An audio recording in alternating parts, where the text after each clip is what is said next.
Assalamualaikum, we are from Group C. We present our topic from newspaper article, which is GST will double tax revenue over SST. So the content of our presentation are summary from the newspaper article, issue, implication, theory and recommendation. So without further ado, let's begin.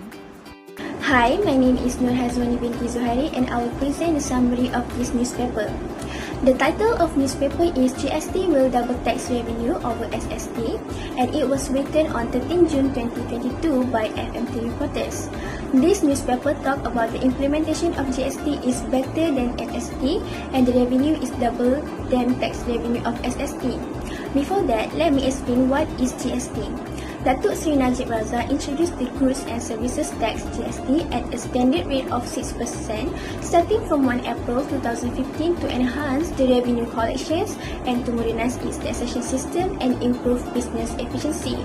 GST will be applied to all levels of business. However, 3 years later, in May, Malaysia's Ministry of Finance announced that GST will be abolished and replaced by SST. SST is only imposed on manufacturers and importers as much as 5 to 10% and services are imposed as much as 6% on certain services offered. In this newspaper, the author mentioned that the implementation of GST was considered as regressive. It means the implementation did not give the benefits to the citizens, especially the group that has a lower income. It means group of lower income are the most affected group to bear the cost of this tax.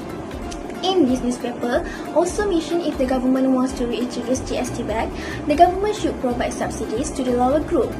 Therefore, in this newspaper, they discuss about how GST contribute to the government revenue. Next, I will pass to Nur Akida to continue our presentation. Thank you Hazwani. My name is Nur Akida binti Abdul Wahab. So I will continue to explain about the issue of Good and Service Tax GST. Firstly, the issue of GST is regressive structure of GST system. Regressive tax is a tax that are imposed regardless of income. Due to that, both low and high income earners pay the exactly same amount of tax percentage. Therefore, GST seems as a regressive tax because it negatively hit low income, where the same amount of the tax rate equal a largest percentage of their total earned income. In GST, the more you spend, the more tax you need to pay. However, the rich would have a lot more income to save, while the poor are typically living near the limits of their income. Therefore, a considerable largest percentage of the poor's income would be subject to GST rather than the rich. This causes them to be very stressed with GST. The image shows the yellow line illustrate how low and middle income households pay a higher percentage of their income as GST than high income households do. The worst hit households are those with monthly income of less than 2,500, with the GST burden accounting for 2.67% of their income. The highest income household will only be responsible for 1.32% of the GST burden, with an average monthly income of 30,815. Thus, GST is the regressive tax. Second, during the implementation of GST, it has faced an issue of tax evasion among taxpayers. Public perception on the matters of taxation is always negative, as some group of taxpayers do not want to pay for any tax. According to Yijitan 2021, tax evasion happens when a person or business purposefully falsify the fact of tax return in order to reduce the amount of tax liability. This means that the payers, which is a person or business, make a dishonesty of tax return in order to avoid paying the whole amount of tax. It also known as a tax non-compliance has given impact on revenue deficiency, which is tax gap. It is due to taxpayers' illegals fail to register and report their income that they know is taxable, or they will claim the expenses that are not allowed. As a result, tax evasion makes the amount of tax revenue become small. In Malaysia, Royal Malaysian Customs Department (RMCD) is a body that is responsible to monitor and manage everything relating to GST. It also responsible to reduce the probability of tax evasion. According to the Sun Daily 2017, since GST was being implemented, there are more than 2,000 cases of tax evasion that RMCD successfully detected. All of these faults will investigated by RMCD. If they found guilty, there will be punishment will be imposed. Lastly is poor implementation of GST system. Through Bernama 2022, economists mentioned that the problem throughout implementation of GST is many manufacturers, producers and suppliers in the supply chain did not receive reimbursement or refund as required by the system. From that, the GST original intention or purpose was subsequently defected, and there was a cascading effect of tax on tax. It means that the process should be that each of the party along the way is expected to obtain and receive a reimbursement within 14 days. When the goods and services are passed along the following chain, with the final consumer bearing or covering the GST rate. But the opposite thing has happened when the increasing of cost and lack of government money refund, where manufacturers, producers and suppliers had to raise their prices to mark up for this cash shortage. This has been proved after the new federal government Pakatan Harapan take over country and reveal all the claim of GST refund.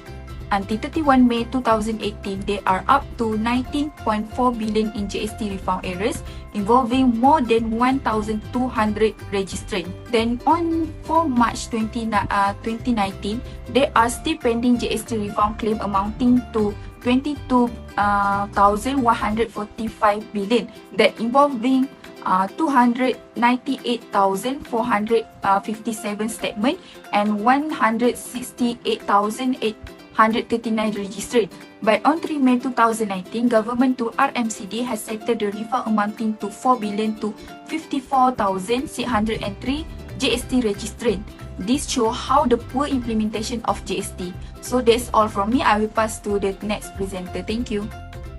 Thank you, Akidah. Assalamualaikum and hi, my name is Anis Arisa binti Muhammad Noor and I'm going to explain about the implications of the issues. Due to regressive types of GST, there is negative implications, which is income inequality. Income inequality is the term used to describe the unequal distribution of family or individual income among the different actors in an economy. According to Wilkinson, the GST's regressive effect significantly affects the real income of various income groups, which will only contribute to the fact that inequality will worsen as more people struggle to make ends meet. It is especially will affect more on those lower income groups, since regressive tax imposes a higher tax burden to the lower income rather than at the higher incomes. This is because they are obligated to pay a larger portion of their incomes in taxes, which reduces their ability to make a saving. As a result, it becomes more challenging for people with lower incomes to go up the housing ladder and accumulate equity through their homes. For example, both lower income and higher income have to sustain themselves with food and other necessities. Even though there are several foods that are excluded from GST, such as rice, sugar, salt, cooking oil, but still they have to pay GST on other goods such as clothes and all other necessities including medicines. Due to the tax evasion issue, it gives negative implication, which is government revenue decrease. According to Di Pinocavallo, one of the effects of tax evasion is a decrease in government revenue, which may result in increased tax rates that have an adverse effect on businesses and households. This happens due to decrease in collection of tax revenue, since GST is a tax revenue, which is one of the largest revenue collections of the country. Therefore, the government will have financial difficulties, which lead to difficulty to provide essential products and services to its citizens due to insufficient funds. For example, GST collection in 2016 amounting to 41.2 billion ringgit is increased to 44 billion ringgit in 2017 due to the reducing of tax evasion from 1,235 cases in 2017 to 185 cases as of July 2017. This indeed shows that tax revenue will increase if the amount of tax evasion cases decreases. Thus, it will increase the government's revenue. The last implication is high price in goods or services. According to Haliza and Nur Ashikin, higher price of goods will come from the implementation of new taxes like the GST, especially if the payment for the goods is still unpaid. It means the ineffectiveness in administration and collection, which has led to the businesses in the supply chain did not receive refund as required. From there, it causes cash flow issues for business due to the delay in refunds. Generally, business aim to maximize profits, which lead them to shift the burden to consumers through price increases. For example, according to the Secretary General of the Ministry of Finance, claims that the price increase would only be momentary and would go away within a year of the implementation of the GST. However, in Sinar Harian on September 20, 2016, the majority of consumers were unhappy with the high cost of goods that should have decreased in price after the implementation of the GST. This indeed shows that there is internal factors such as inefficiency of administration, which in the end lead to higher priced goods and services. That's all from me. Thank you, and I will pass to Nurul Nabiha. Hi and Assalamualaikum. My name is Nurul Nabiha binti Azman, the net presenter for today. Thank you to my friends Nur Akida for your clear explanation on the implementation of the issue. I hope that everyone have a clear understanding regarding the issue and the implementation toward our today discussion. Okay, to continue this presentation, me myself, Nur Nabiha binti Azman, will continue with our discussion with the element of theory involved. Several theory can be identified, including the proportional theory, ability to pay theory, cost of service theory, and sacrifice theory. The first one, proportional theory, which is related to the regressive structure of system GST. This is since tax are attracted equally regardless of an individual income level. The marginal utility of income decline as income increase. Only if those with higher rates and those with lower income at lower rate can be expected to sacrifice equally, which is a favor of progressive tax structure in all contemporary tax system. This theory allows us to pinpoint a problem with the GST system regressive structure. Okay, next, ability to pay theory is the next theory. The shortcoming of the benefit and sacrifice theory of taxation lead to the development of this theory. The most well-known and widely accepted tenet of equity or GST in taxation is that each named resident should pay taxes to the government in proportion to the financial means. It's been perfectly rational and just to impose tax based only on individual taxable capacity. For example, if a person A has a higher taxable capacity than person B, the former should be required to pay more taxes than the latter. For example, through this theory, we can identify there are issues that have been involved, which is from tax evasion from the taxpayer. Tax evasion happen when a person or business purposely files the VAT or tax return to reduce the amount of tax liability. This means that a taxpayer, which is a person or business, dishonestly made a dishonest tax return to avoid paying the whole amount of tax is due to the government.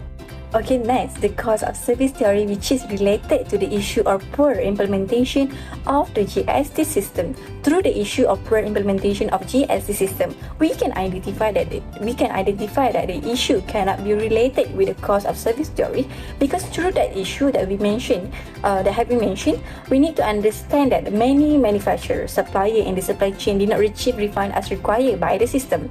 This goes directly against taxation theory, which holds that the effectiveness of the administrator greatly influence how much a service costs. For instance, the cost will be lower if the administrator was effective. while the cost of benefit would be higher if the administrator was ineffective. Through this problem, we can see that the administrator inefficiency in dealing with the GST issue is what causes the problem with the refund. So, I think that's all from me, and I will pass this presentation to... Thank you, Nabiha. My name is Nurul Ayana Farahim Mahat. Next, I will continue with the next presentation for the recommendation. The first recommendation is the government should reduce the rate of GST tax. The government can reduce the GST rate to 4%. A representative of the Puteri UMNO movement suggested that the goods and services tax, which is GST rate, be 4% as a measure to offset the cost of living for the young people. This clearly shows that the implementation of reducing the GST rate can not only reduce the burden of the young, but it also has a positive impact on the poor, especially the B40 and M40 groups. The reduction rate will not interfere with the collections of government revenue. On the contrary, the government will still generate at least 18 billion in national income. As we know, GST is a good user tax, and it is also one of the measures taken by the government to prevent traders from making profits. Malaysia needs to focus on not only on becoming a high-income country, but also a society with a high quality of life that does not allow the lower classes to be oppressed. The government should not arbitrarily rise the GST rate because it will have a negative impact on the community, especially the lower class. This is proven by the cases such as in Japan, which have given a lesson where they raised the percentage of GST by 2% in 1997, but it gave a bad effect, and this is also because it causes the economy to experience recessions. On the second issue of GST, the government enforced law enforcement, which is Section 89, which imposed a fine on people who try to avoid paying tax or who assist others in doing so. This section also lists other offences, such as sending a statement or an incorrect entry for a return, or not providing information connected to anything that could affect the amount of tax that could be levied against him or another party. Following that, those found guilty of failing to pay GST will be fined for the first offence not less than 10 times the tax amount, not more than 20 times the tax amount, or both. For the second or subsequent offences, not less than 20 times the tax amount, not more than 40 times the tax amount, not more than 7 years in prison, or both. If the amount of tax cannot be determined, the offender may be subject to a fine of not less than 50,000 ringgit and not more than 100,000 ringgit, a term of imprisonment of not more than 7 years, or both. Any reference in this section to a person making, using or allowing the use of any fraud, disease or invention included a reference to a person without the consent of the Goods and Services Tax Officer. Therefore, this law enforcement can also help to reduce the number of tax evasion cases. The last recommendation is the collaboration of Royal Malaysian Customs Department, which is RMCD, and Malaysian Anti-Corruption Commission, which stands for MACC, enhance the implementation of GST. RMCD and MACC join forces to address the third issue, which is poor implementation.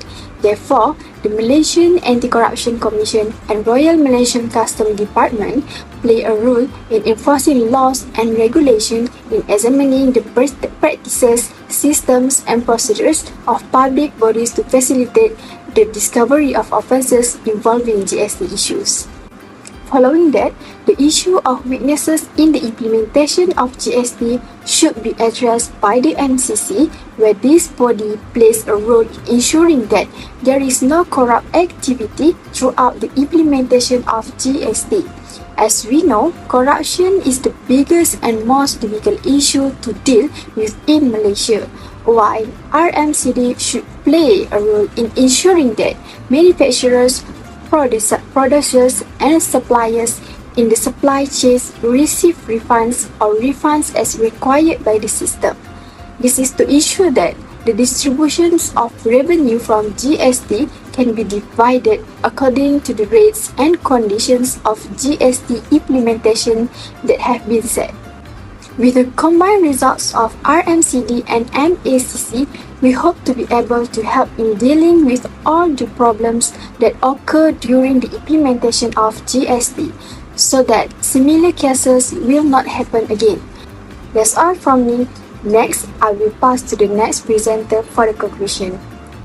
In conclusion, we can see that the introduction of GST has an impact on the country as well as on the people, which can increase the revenue to the government and give burden to the citizen. Based on this newspaper, the GST tax is levied on the manufacturer and passed on to the consumer. This shows that this GST has many issues that causes the lower class to feel burdened.